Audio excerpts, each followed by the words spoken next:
Selamat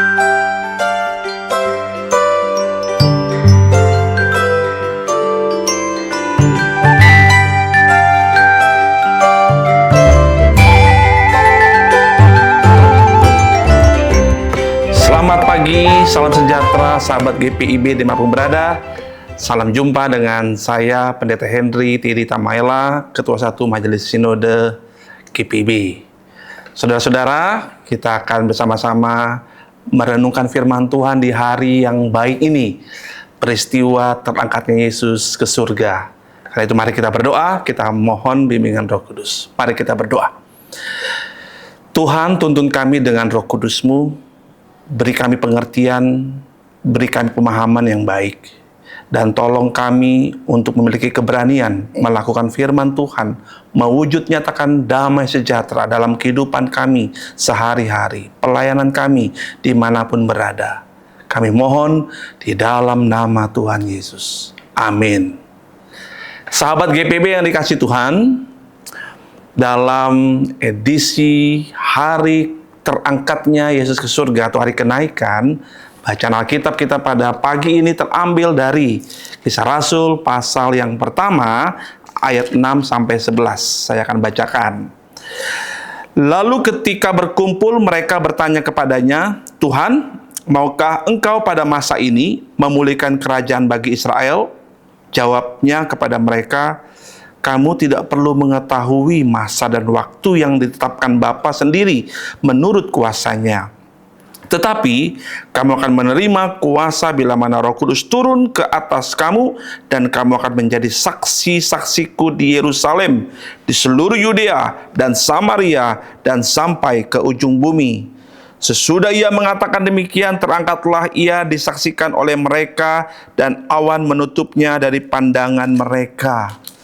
Ketika mereka sedang menatap ke langit, waktu ia naik itu, tiba-tiba berdirilah dua orang yang berpakaian putih di dekat mereka, dan berkata kepada mereka, "Hai orang-orang Galilea, mengapakah kamu berdiri melihat ke langit? Yesus ini yang diangkat ke surga, meninggalkan kamu, akan datang kembali dengan cara yang sama seperti kamu melihat dia naik ke surga." Demikian firman Tuhan.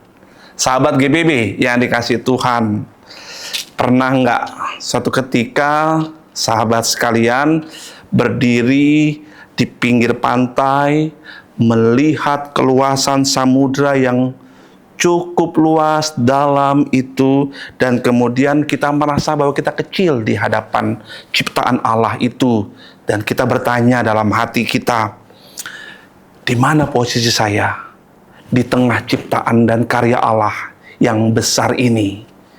Nah, pertanyaan ini pertanyaan yang cukup baik, sangat dalam. Mengapa? Karena kita ini makhluk yang terbatas. Kita ini fana. Sehingga dalam keterbatasan kefanaan, penting buat kita menemukan makna hidup di tengah karya Allah yang luar biasa dan sangat luas dan tak terbatas ini. Pada pagi ini, Kisah Para Rasul pasal 1 ayat 6 sampai 11 akan mengajak kita untuk merenungkan bagaimana kita menyadari diri kita yang terbatas ini, tetapi kita punya keinginan dan dipanggil oleh Allah untuk berkarya bersamanya dalam dunia ini atau di tengah dunia ini. Kita baca pada ayat yang ke-6, sahabat GPIB mencatat ada pertanyaan dari para murid. Para murid bertanya, "Tuhan, maukah Engkau pada masa ini memulihkan kerajaan bagi Israel?"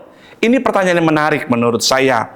Karena setelah 3 tahun para murid berjalan bersama Yesus, mengenal Yesus, ikut dalam pergumulan bersama Yesus, melihat Yesus menderita, disalib, dan bahkan bangkit. Tapi pertanyaannya masih pertanyaan tentang apa untungnya buat diri mereka. Mereka masih terjebak dalam pemikiran bahwa mereka ingin Yesus berkuasa untuk kepentingan mereka sendiri.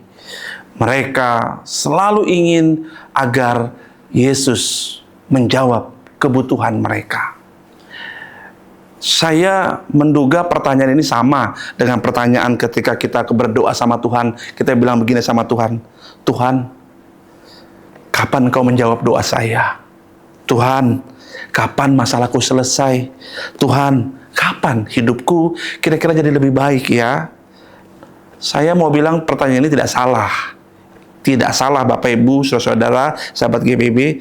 Tetapi kalau kita fokus kepada pertanyaan itu, maka kita sedang melewatkan sebuah atau sesuatu yang besar. Kita sedang berpusat pada diri kita sendiri, tapi kita tidak berpusat pada Allah yang sebenarnya sedang berkarya atau bekerja melakukan hal-hal besar dari apa yang kita pikirkan. Setelah Yesus mendengar jawaban atau pertanyaan para murid, Yesus menjawab dengan baik. Yesus menjawab begini, engkau tidak perlu tahu masa dan waktu yang ditetapkan Bapa menurut kuasanya. Sahabat GPIB, pesan atau jawaban Yesus ini ingin ngomong kepada kita semua bahwa ada hal-hal yang bukan urusan kita untuk kita ketahui. Tetapi hal yang justru harus kita ketahui adalah bagaimana kita menemukan panggilan kita untuk kita kerjakan. Banyak hal yang nggak kita ketahui di dunia ini. Tapi fokus sahabat GPIB adalah menemukan apa yang Tuhan ingin saya kerjakan dalam hidup saya. Sahabat GPIB yang dikasih Tuhan, ayat ke-8 berlanjut. Yesus menegaskan bahwa kamu akan menerima kuasa Roh Kudus di atas kamu. Dan Yesus meneguhkan bahwa kita, para murid, akan menjadi saksi dari Yerusalem sampai ke seluruh dunia. Nah, inilah jantung dari pesan ini. Inti dari pesan Yesus. Bahwa ketimbang mencari apa yang buat kita, ketimbang menanyakan apa yang bisa menjawab doa kita, lebih baik kita menemukan apa yang mau kita kerjakan dan apa yang kita bisa banggakan untuk kita kerjakan. Jawaban Yesus menunjuk pada 3 hal penting. Yang pertama, Yesus berjanji bahwa orang yang mau dipanggil oleh Tuhan akan diberdayakan oleh Roh Kudus. Yesus berjanji ada kekuatan yang akan menolong kita untuk mengerjakan apa yang Allah kerjakan di dunia ini. Yang kedua, Yesus mengatakan kita akan menjadi saksi, sahabat GPIB. Dan saksi ini, dan menjadi saksi ini adalah sebuah identitas baru. Saksi dalam bahasa Yunani adalah martir.